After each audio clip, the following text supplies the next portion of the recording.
복음의 본질은 예수 그리스도십니다. 예수 그리스도는 또 교회의 머리이시기도 하죠. 교회인 우리는 예수님으로 충만하여서 온전한 사람으로 그분에게까지 자라가야 합니다. 성숙한 신앙으로 자라기 위해서 우리는 예수님이 누구신지를 정확하게 알아야 합니다.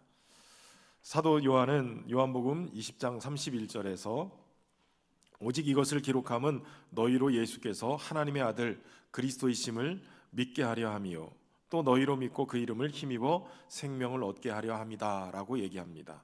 그러니까 예수 그리스도께서 바로 하나님의 아들 그리스도이심을 믿게 하기 위해서 요한복음을 기록했다라고 얘기하고 있는 것이죠.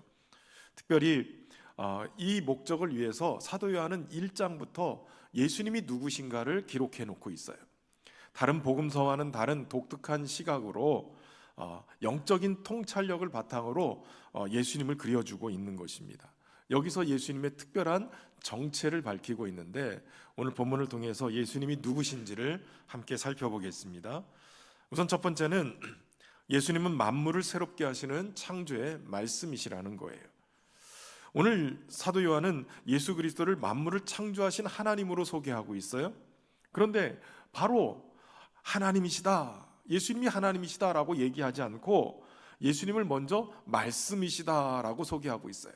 그리고 나서 이 말씀이 곧 하나님이시다라고 소개하고 있죠. 1절 말씀 우리 같이 한번 읽어볼까요? 1절입니다.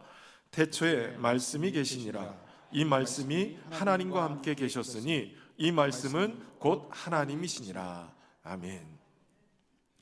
글 쓰는 사람에게 있어서 첫 머리의 첫 문장, 첫 단어가 굉장히 중요합니다. 왜냐하면 그 안에 모든 것을 함축적으로 담고 있기 때문에 그렇죠. 이것을 자기가 생각하고 있는 그 생각을 강조하기 위해서 어순을 바꾸든지 아니면 특정한 단어를 넣어서 부각을 시킵니다. 강조하고 있는 거죠. 요한이 가장 중요하게 생각하고 있는 것은 바로 예수님이 바로 말씀이시다라는 거예요. 여기 1절에 쓰여 있는 이 말씀이라는 단어가 헬라어로 로고스라는 단어입니다. 이 로고스는 헬라 철학에서 창조 세계를 성장시키는 신적 이성의 원리를 얘기해요. 또 다른 말로는 세상이 창조되는 도구를 쓸 때 이 로고스를 사용하는 거예요. 그러니까 창조 세계를 성장시키고 또 창조된 이 세상을 창조하는 도구로서의 로고스, 그저 인격적이지 않은 것 같은 그러한 것인데 이 요한은 여기에다가 인격성을 이렇게 부여를 해서 바로 예수 그리스도, 그분이 영원한 하나님이시고 우리에게 오신 하나님의 아들이신 것을 얘기하고 있는 거예요. 다시 말하면 바로 성자 예수님이 성육신하기 전부터 태초부터 존재하셨고 창조가 그분에 의해서 이루어지고 있다는 거예요. 고로 그는 하나님과 영원히 계시고 창조에 동참하신 하나님의 아들이시다, 이렇게 고백하고 있는 것입니다. 요한은 바로 이 이야기를 통해서 예수 그리스도가 우리에게 오신 메시아이심을 얘기하고 있는 거예요. 예수 그리스도가 영원하신 하나님이시고 창조주이시고 그리고 그분이 말씀이시다라는 그 고백은 우리 모든 성도가 고백해야 되고 또 세상에 전해야 될 복음인 줄로 믿습니다. 하나님은 천지를 창조하셨습니다. 그리고 그 창조의 수단이 다른 아닌 하나님의 말씀이셨어요. 창세기 1장 2절에 보면 태초에 땅이 혼돈하고 공허하며 흑암이 깊음 위에 있고 하나님의 영은 수면 위에 운행하시니라 라고 얘기하고 있어요. 그러니까 혼돈과 공허, 이 흑암이 깊음 위에 있는 그 세계에 하나님은 질서와 또 충만함과 의미 그리고 빛의 세계로 그것을 인도하기 위해서 주님의 말씀을 선포하셨다는 거예요. 하나님이 빛이 있으라라고 말씀하셨고 태초에 온 우주에 울려 퍼진 이 하나님의 말씀은 세상의 혼돈을 잠재우고 공허했던 곳에 충만함으로 채우시고 어둠을 몰아내고 빛의 세계로 만들어 버리신 거예요. 그러니까 하나님의 말씀은 창조의 능력이지요. 그분의 창조가 질서 있고 의미를 부여하고 밝음으로 빛을 내는 이 빛의 사역이 된 거예요. 그분의 말씀이 우주에 생명을 부여해주고 살아갈 의미를 부여해주고 인생의 어둠에서 빛으로 나올 수 있는 길을 내시는 말씀이었던 거예요. 여러분, 그러니까 하나님의 말씀은 세상을 창조한 창조의 원천이라고 볼 수 있는 것이죠. 하나님께서 창조의 말씀으로 이 세상을 창조하셨기 때문에 오늘 본문의 3절은 이렇게 고백하고 있어요. 만물이 그로 말미암아 지은 바 되었으니 지은 것이 하나도 그가 없이는 된 것이 없느니라. 그로 말미암아 지어졌고 그것이 지은 것이 하나도 그가 없이는 된 것이 없기 때문에 창조의 말씀이신 그분 안에 들어갈 때 우리는 진정한 우리의 존재 의미를 깨닫게 되어진다는 거예요. 오늘 내가 존재하는 의미는 창조의 말씀이신 예수님께 가야, 아니 예수님을 만나야 비로소 내 안에 의미가 생기는 것이죠. 여러분, 인생이 혼돈스럽고 공허하십니까? 어둠을 걷는 것처럼 어디로 가야 될지 막막하십니까? 우리 인생의 빛이 있으라 말씀하시는 하나님의 말씀이신, 창조의 말씀이신 예수님을 만나면 우리의 인생의 길이 보이고 우리의 인생의 의미를 찾게 되고 살아갈 동력을 얻게 될 줄로 믿습니다. 창조의 말씀이신 예수님은 우리를 새롭게 하시는 분이세요. 고린도후서 5장 17절에 그런즉 누구든지 그리스도 안에 있으면 새로운 피조물이라 이전 것은 지나갔으니 보라 새 것이 되었도다. 묻지도 따지지도 않으세요. 이전 것은 다 지나가고 새롭게 만들어주시는 새로운 피조물이 예수님 안에 있을 때 된다는 거예요. 심지어는 우리의 지식까지 새롭게 하십니다. 골로새서 3장 10절에 새 사람을 입었으니 이는 자기를 창조하신 이의 형상을 따라 지식에까지 새롭게 하심을 입은 자니라. 과거에 어떤 생각을 갖고 어떤 교육을 받았던 어떤 지식을 가지고 있든 우리 주 예수 그리스도를 아는 지식이 가장 고상한 건데 바로 그 예수님을 알게 되면서 우리의 영이 새로워지는 거예요. 하나님의 말씀을 제대로 알지 못할 때 우리는 자꾸 유혹에 넘어가게 됩니다. 시험에 들게 되지요. 말씀을 제대로 아는 것이 필요하고 그 말씀을 제대로 믿는 것이 필요한데 우리는 하나님의 말씀, 창조의 말씀으로 오신 예수님을 제대로 알지 못할 때가 많아요. 예수 그리스도를 온전히 알므로 우리의 삶 속에 주님이 주시는 그 새로운 창조의 역사를 깊이 경험하고 사는 은혜가 있기를 바랍니다. 말씀을 믿고 살면 말씀의 인도함을 받게 되어져요. 시편 119편 105절에 주의 말씀은 내 발의 등이요 내 길의 빛이니이다. 말씀이 우리의 길을 비춰주고 인도하는 빛이 되시는 거예요. 주의 말씀은 때로는 우리가 고난 중에 있을 때 우리를 위로하시고 우리를 살리시는 말씀으로 역사하세요. 시편 119편 50절에 이 말씀은 나의 고난 중에 위로라 주의 말씀이 나를 살리셨기 때문이라.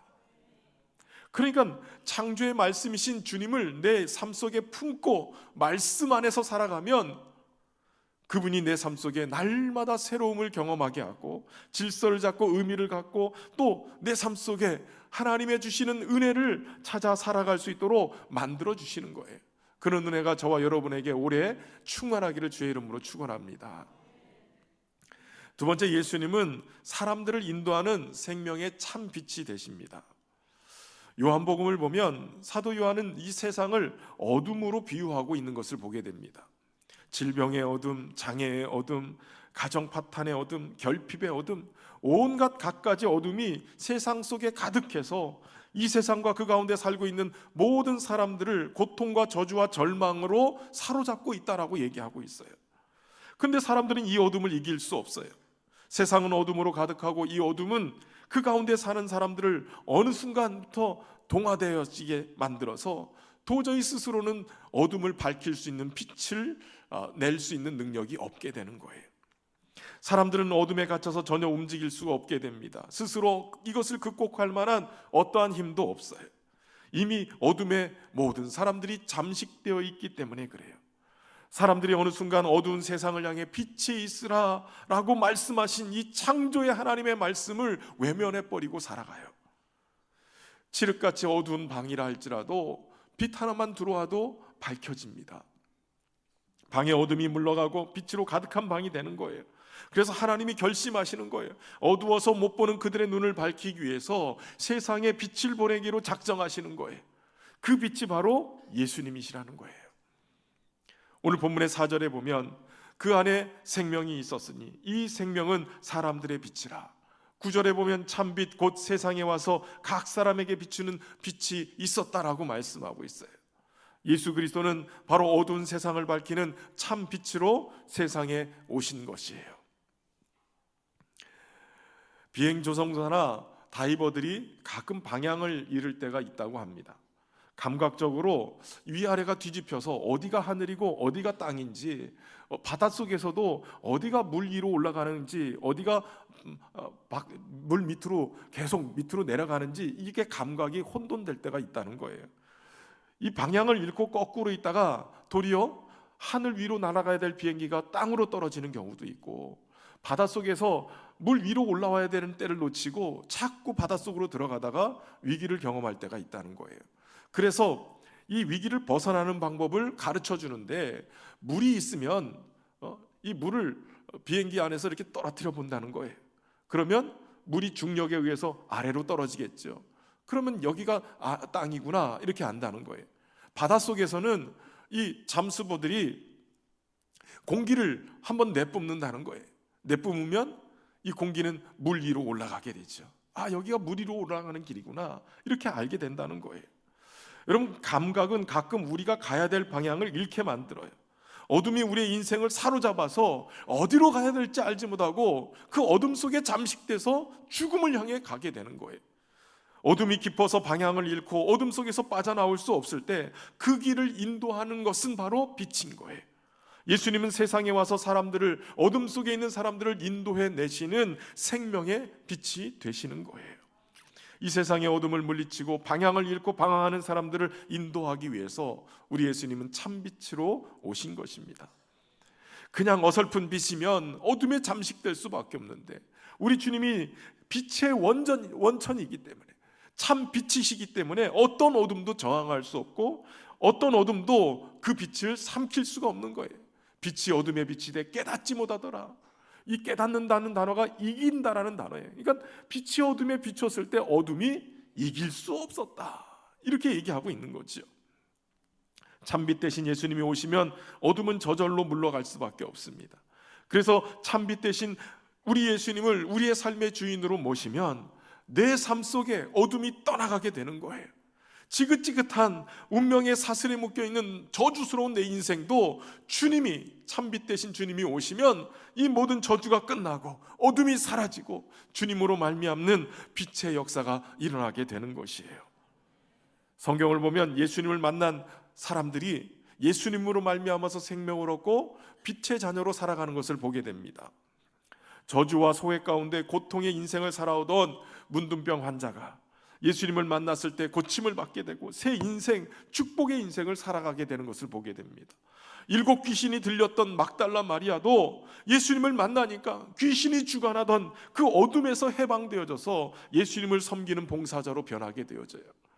맹인이요 거지로 저주 속에 어둠 속에 살았던 이 바디메오도 예수님을 만나니까 눈을 뜨게 되어지고 고침받고 빛의 사람이 돼서 주님의 제자로 살아가게 되는 거예요.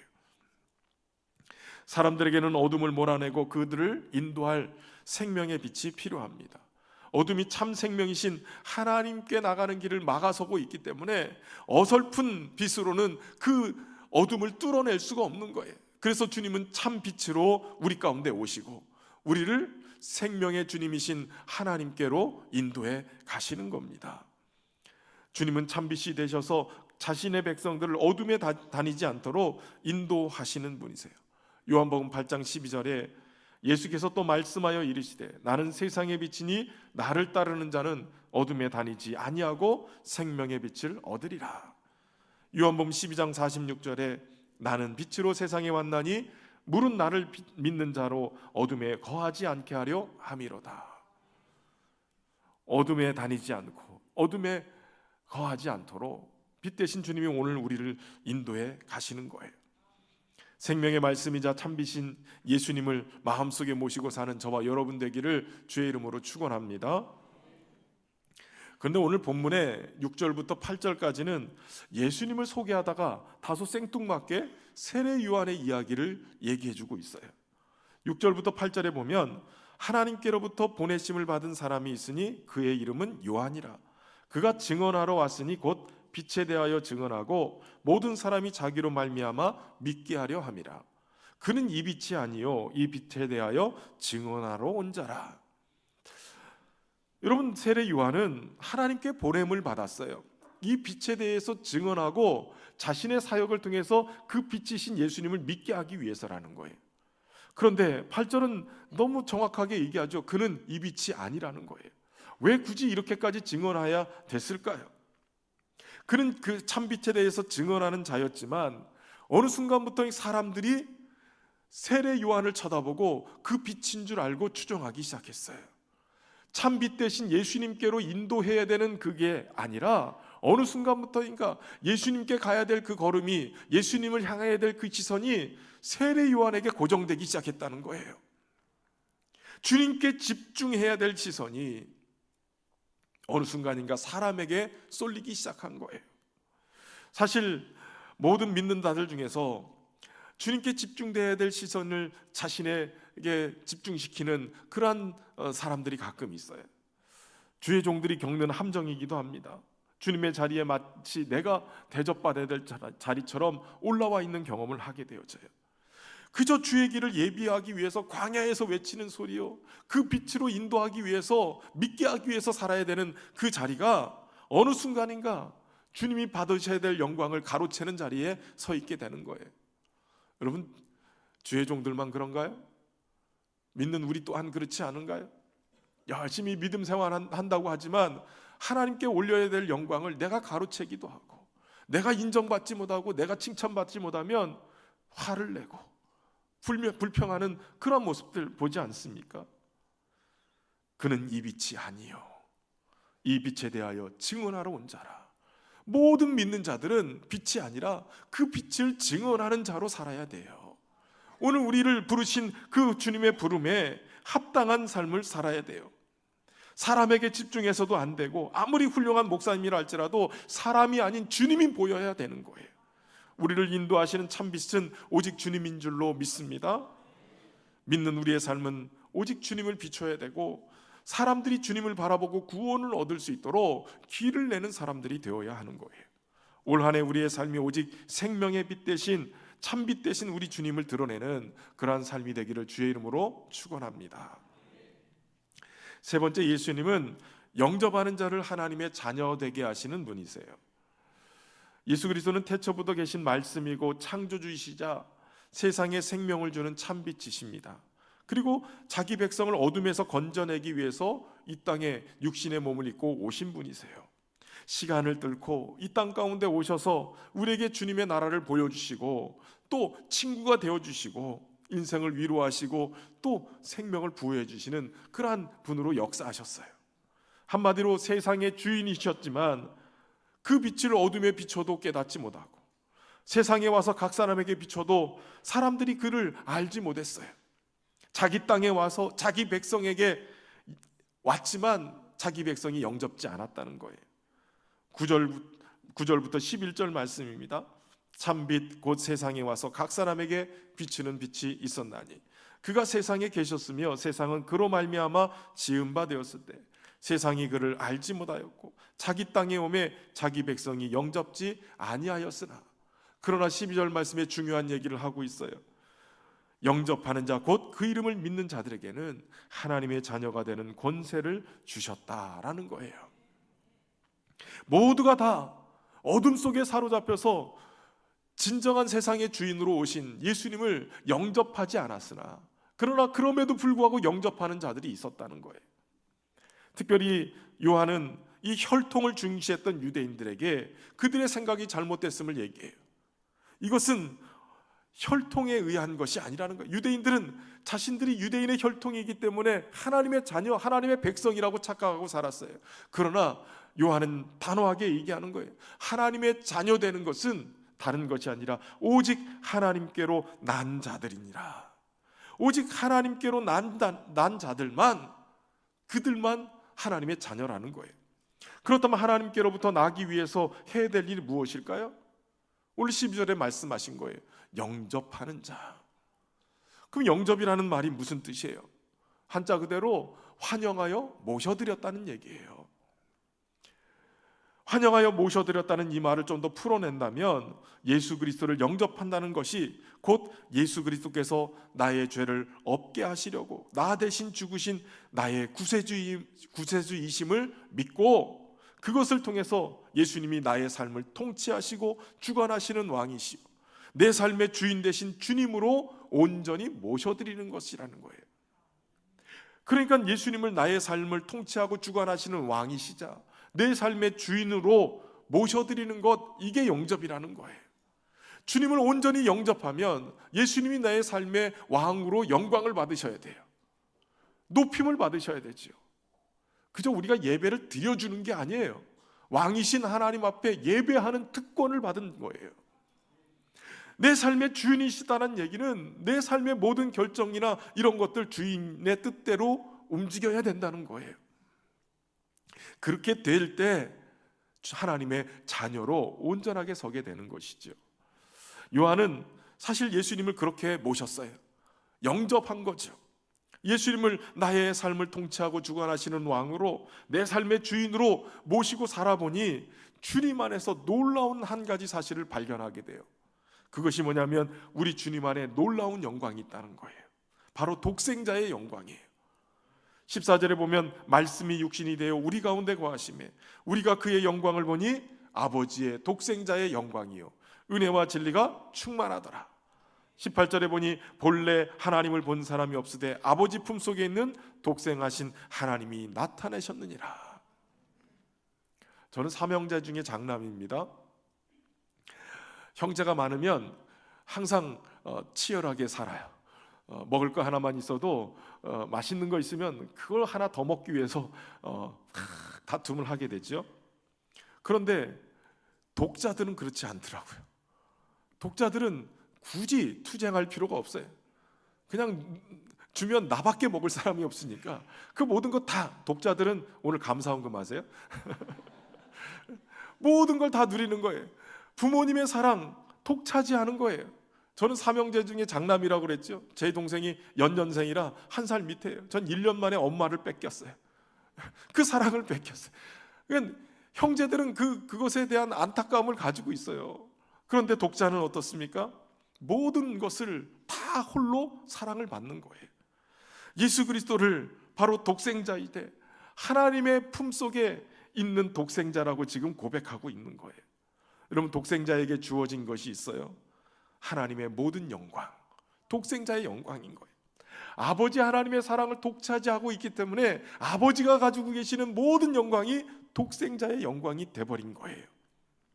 놀라운 것은 우리 주님이 독생자이기 때문에 주님을 환영하여 모셔드린, 주님을 주인으로 고백한 모든 주님과 하나 된 하나님의 자녀들은 바로 독생자의 영광을 함께 받아 누리게 된다는 거예요. 하나님이 받으시는 아들의 몸인 교회가 바로 이 독생자의 영광이 임하는 곳인 거예요. 그러므로 여러분, 예수님을 믿는 모든 우리에게 하나님이신 이 놀라운 축복과 영광을 받아들일 수 있고 그렇게 사랑받는 자로 살아갈 수 있기를 주의 이름으로 축원합니다. 하나님의 자녀가 되는 권세를 받았다. 그것은 하나님이 우리의 아버지가 되시고 우리가 그분의 자녀가 됐다라는 단순한 구원의 문제가 아니라 예수님으로 인해서 우리가 하나님을 아빠 아버지라고 부를 수 있는 온전한 관계가 회복되고 그 자녀로서 누리는 복이 우리의 삶 속에 펼쳐진다는 거예요. 어떤 복이 있느냐? 하나님의 돌보심을 받게 되어져요. 여러분, 우주의 창조자이시고 다스리시는 하나님이 우리의 아버지가 되셨다. 그 얘기는 하나님이 우리의 돌보시는 보호자가 되셨다는 얘기예요. 우리는 우리 스스로 연약하기 때문에 보호막을 많이 쳐놓고 살아요. 때로는 물질의 보호벽, 때로는 명예의 보호벽, 때로는 우리의 삶에 학벌이라는 보호벽을 쳐놓고 건강이라는 보호벽을 쳐놓고 스스로 불안하지 않게 그렇게 살아가요. 근데 아십니까? 이거 별것도 아닌 것처럼 정말 무너질 때가 있다는 거예요. 어느 순간인가 순식간에 날아가기도 해요. 우리가 만든 보호벽은 부실해요. 그렇기 때문에 우리에게 있어서는 완전한 보호벽이 필요한데 하나님이 우리를 돌보시는 보호벽이 되어주신다는 거예요. 예수님을 구주로 영접하고 모시고 살면 하나님의 자녀가 돼서 하나님의 이 돌보심을 받게 되어지는 거예요. 그 돌보심을 누리며 살기를 주의 이름으로 축원합니다. 또한 하나님의 인도하심을 받고 살게 되어져요. 로마서 8장 14절에 무릇 하나님의 영으로 인도하심을 받는 사람은 곧 하나님의 아들이라. 그러니까 하나님의 자녀는 하나님의 영으로 인도함을 받고 살아가게 돼요. 순간의 선택이 평생을 좌우한다, 그런 얘기를 듣고 살았는데, 그렇죠. 순간순간 선택이 우리의 평생을 좌우해요. 그래서 우리는 선택의 기로에서 갈등하고 고민하기도 해요. 그런데 여러분, 오늘 본문에 보면 하나님의 영으로 인도하신다는 거예요. 우리에게 성령을 보내신 것은 우리로 하여금 하나님의 뜻에 합당한 일들을 선택하고 살아갈 수 있도록 우리를 인도하시기 위함이라는 거예요. 때로는 지치고 힘들고 믿음이 연약해서 무너져도 성령은 우리 안에 오셔서 우리를 인도해 가시는데, 지쳐서 못 일어나면 견인해 가시는 거예요. 자동차가 고장나면 레카차가 와가지고 견인해서 가듯이 성령이 우리를 견인해서 하나님의 영광에 이르는 그 영화로운 자리까지 우리를 이끌어 가시는 거예요. 그분이 인도하시기 때문에 모든 것이 합력하여 선을 이루게 되고, 그분이 인도하시기 때문에 결국 우리에게 승리의 면류관이 주어진 줄로 믿습니다. 또한 하나님의 자녀로서의 누리는 은혜는 뭐냐면 하나님의 공급하심을 받고 살게 된다는 거예요. 인간의 범죄로 인해서 찾아온 저주는 땅을 일구고 땀을 흘려야 먹고 살 수 있다는 것이었어요. 그러니까 생존의 문제가 굉장히 민감하게 다가오죠. 그런데 만약에 하나님의 공급을 실제로 경험하지 못하고 살아간다면 우리는 어떤 존재가 되느냐? 세상에 기웃거리는 존재가 돼요. 눈칫밥 먹게 되죠. 하나님의 공급하심을 경험하지 않으면 하나님을 온전히 따를 수도 없게 되어져요. 그저 물질에 매여서 살게 되는 것이에요. 저는 목회자이지만 목회자일수록 교육자일수록 특히 하나님의 공급하심을 경험하고 살아야 된다고 생각이 들어요.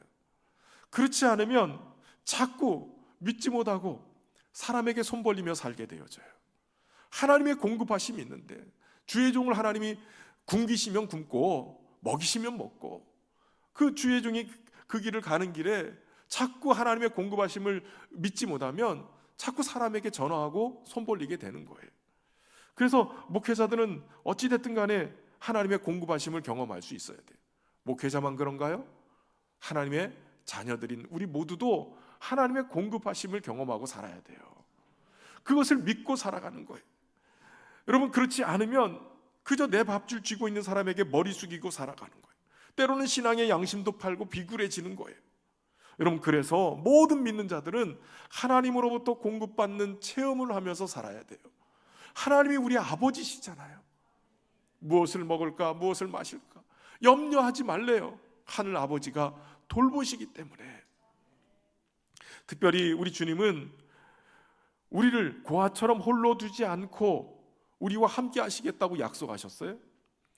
요한복음 14장 16절에 보면 내가 아버지께 구하겠으니 그가 또 다른 보혜사를 너희에게 주사 영원토록 너희와 함께 있게 하리니 그는 진리의 영이라. 세상은 능히 그를 받지 못하나니 이는 그를 보지도 못하고 알지도 못함이라.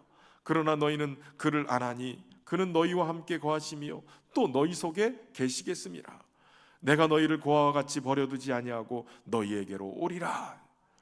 우리 주님이 고아와 같이 우리를 버려두지 않고 우리와 함께 하시겠다고 약속하시는데, 그 약속은 바로 진리의 성령님, 또 다른 보혜사이신 진리의 성령님을 우리에게 보내주심으로 그 일을 하게 하시겠다는 거예요. 여기 고아라고 번역된 헬라어는 오르파노스라는 단어예요. 고대 로마어부터 이 단어가 의미하고 있는 것은 고아뿐만 아니라 주인을 잃은 노예, 스승을 잃은 제자, 이들도 이렇게 불렀다는 거예요. 상실감에 빠진 사람들, 소외돼서 어디를 바라봐야 할지 모르는 그러한 인생들, 이들이 다 고아라고 얘기하고 있는 거예요. 우리 주님은 그들을 돌보기 위해서 찾아오시는 거예요. 우리에게 성령님을 보내신 것은 우리가 홀로 있어 외롭고 쓸쓸하고 상실감에 빠져서 상처 속에 살아가게 하기 위함이 아니라, 거기서 우리를 건져내서 혼자가 아닌 것을 알게 하시고 하늘 아버지의 돌봄 속에 살아가고 있는 것을 알게 하시기 위해서 성령님을 우리에게 보내주셨다는 거예요. 사실 우리의 상처의 그 뿌리를 추적해 보면 사랑받지 못한 사랑의 결핍 때문인 것을 알게 되어져요. 우리는 어렸을 때부터 무조건적인 사랑을 경험해야 되는데 그렇지 못하고 살아갈 때가 많아요. 그래서 사랑 때문에 상처를 받고 사랑 때문에 마음을 닫고 살아가요. 그런데 하나님은 이 상처를 우리에게 치료하기를 원하세요. 사실 저는 대학원에서 상담 공부를 하면서 사실 하게 됐던 이유가 당시에 우리 성도들을 보니까 계속 보면 신앙생활을 하는데 마음의 상처 때문에 계속 어려움을 겪고 있는 것을 보게 됐어요. 그래서 이들을 어떻게 도울 수 있을까 그러다가 그때 당시에 내적 치유라는 게 굉장히 유행했어요.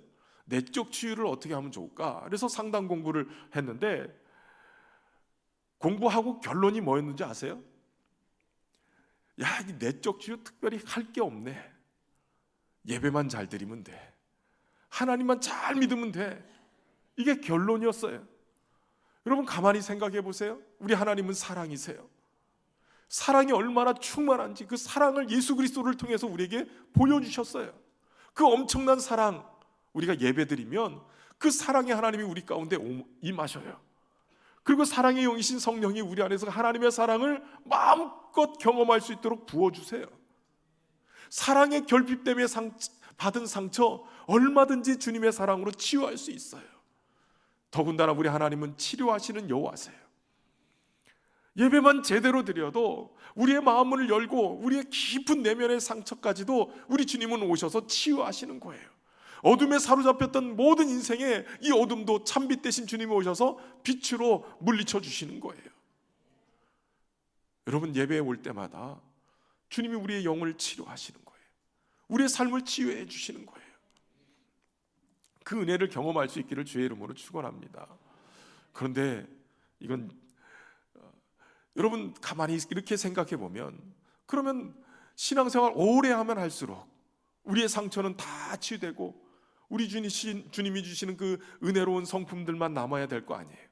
근데 수십 년 신앙생활했는데 여전히 상처를 안고 살아간다면 바꿔서 얘기하면 우리의 예배가 주님의 임재가 없는 예배, 우리의 기도와 찬양이 주님의 다스림, 주님의 터치가 없는 예배였지 않았을까? 주님의 치유와 회복의 은혜가 있는데 이걸 놓치고 살아간 것 아니겠는가라는 생각이 드는 거예요. 저는 소망하기는 올 한 해 저와 여러분에게 치유하시는 하나님의 임재를 경험하면서 우리의 모든 연약함을 치유하시고 회복하시는 그 주님으로 말미암아 우리의 예배가 회복되고 우리의 찬양이 회복되고 우리의 기도가 은혜를 입는 역사가 있기를 주의 이름으로 축원합니다. 하나님의 사랑은 풍성해요. 우리 모두를 충족시키고 남아요.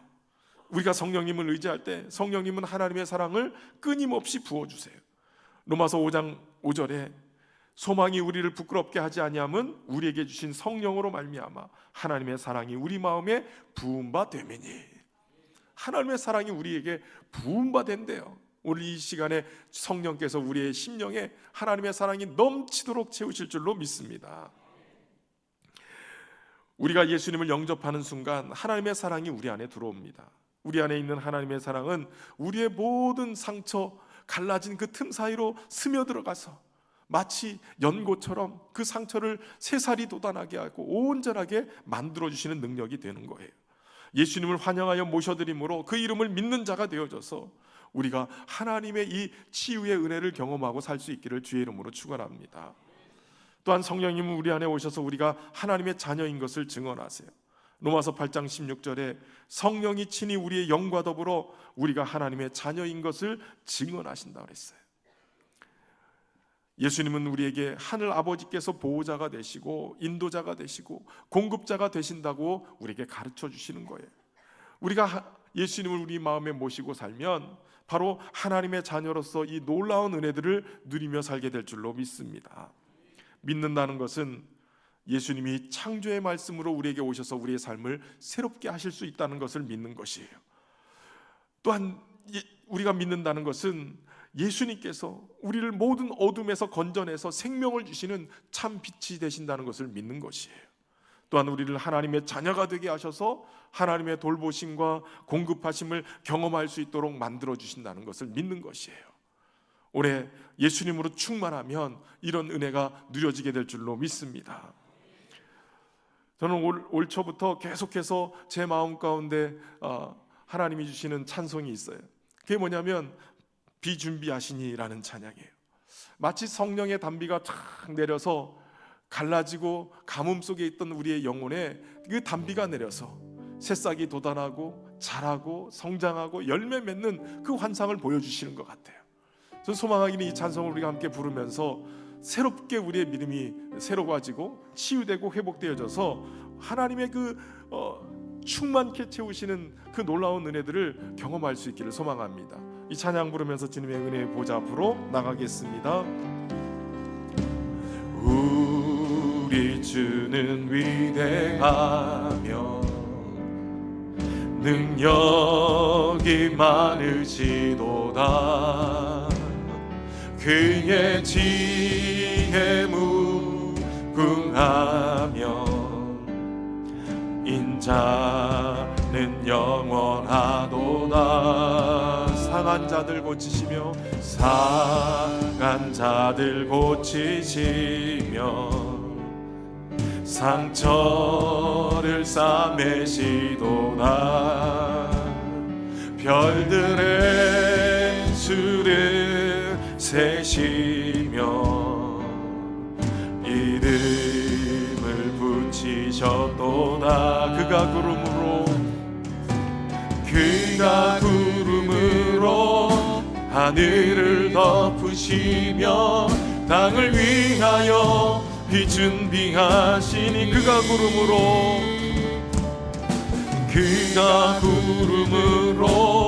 하늘을 덮으시며 땅을 위하여 비준비하시니 예루살렘아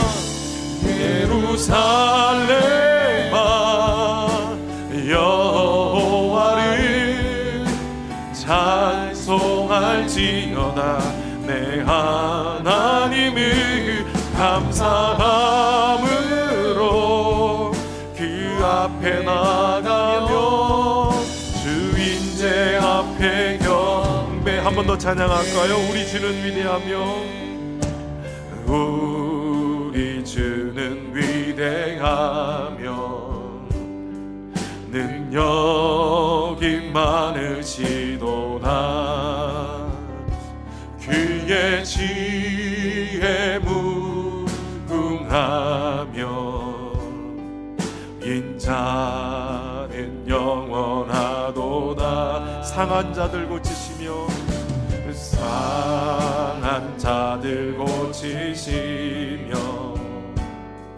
상처를 싸매시도다. 별들의 수를 세시며 이름을 붙이셨도다. 그가 구름으로 하늘을 덮으시며 땅을 위하여 비준비하시니 그가 구름으로 하늘을 나를 위하여 비준비하시니 예루살렘아 여호와를 찬송할지어다. 내 하나님을 감사함으로 그 앞에 나가며 그 인재 앞에 예루살렘아 여호와를 찬송할지어다. 내 하나님을 감사함으로 그 무대 나가며 주 임재 앞에 경배해. 오늘 말씀 말씀을 의지하며 우리 함께 기도하기를 원합니다. 주님은 우리에게 상한 자들을 고치시고 상처를 꿰매시는 주님이십니다. 오늘도 비를 준비하셔서 우리로 하여금 하나님의 은혜의 보좌 앞으로 나가 새롭게 변화시켜 주실 것입니다. 말씀 의지하면서 참빛과 생명으로 오신 주님, 창조의 능력으로 우리 가운데 오신 주님, 우리를 하나님의 자녀 삼으셨사오니 이 은혜를 누리게 하여 주옵소서. 우리 함께 통성으로 기도하며 나가겠습니다. 살아계신 하나님 아버지, 오늘 주님의 말씀을 의지하며 주님의 보좌 앞으로 나아갑니다. 창조의 말씀으로 우리에게 오신 주님, 새롭게 하시고 주님의 은혜로 인도하시는 줄로 믿사오니 오늘 우리가 주님의 자녀로 온전히 서게 하시고 하나님의 베푸시는 은혜 속에 살아가게 하여 주옵소서. 주님의 돌보심과 주님의 인도하심과 주님의 공급하심을 경험하며 살게 하여 주시네. 생명의 빛 되신 주님께서 우리의 어둠을 몰아내시고 오직 하나님의 영광 앞에 설 수 있도록 은혜 베풀어 주시옵소서. 이 시간에 주여 생수를 주님 비를 예비하셔서 성령의 담비로 우리의 영혼을 밝히시고 다시 한번 주님 살아나는 역사가 있도록 주여 은혜로 함께 하시고 인도하여 주시옵소서. 오 주님, 우리에게 예비하신 은혜들로 부으셔서 하나님의 영광을 위해 쓰임받는 하나님의 자녀들 될 수 있도록 축복하여 주시옵소서. 살아계신 하나님 아버지, 우리를 사랑하셔서 이 땅 가운데 창조의 말씀으로 예수님을 보내주시고 생명을 얻고 참빛으로 어둠을 몰아내시는 그 예수님을 우리의 구주로 고백하게 하시니 감사합니다. 환영하여 모셔드림으로 예수님이 나의 왕이시요 나의 주인이심을 고백하는 모든 자들에게 하나님의 자녀가 되게 하셨사오니 주님의 돌보심을 받고 인도하심을 받으며 공급하심을 경험하는 삶이 되게 하여 주옵소서. 성령의 담비를 내리셔서 우리의 영혼이 이것을 믿게 하시고 하나님 주신 이 놀라운 축복을, 이 복음을 가지고 살아갈 수 있는 하나님의 자녀들 되게 하여 주옵소서. 우리 가운데 함께 하시는 주님을 의지하며 예수님의 이름으로 기도하옵나이다.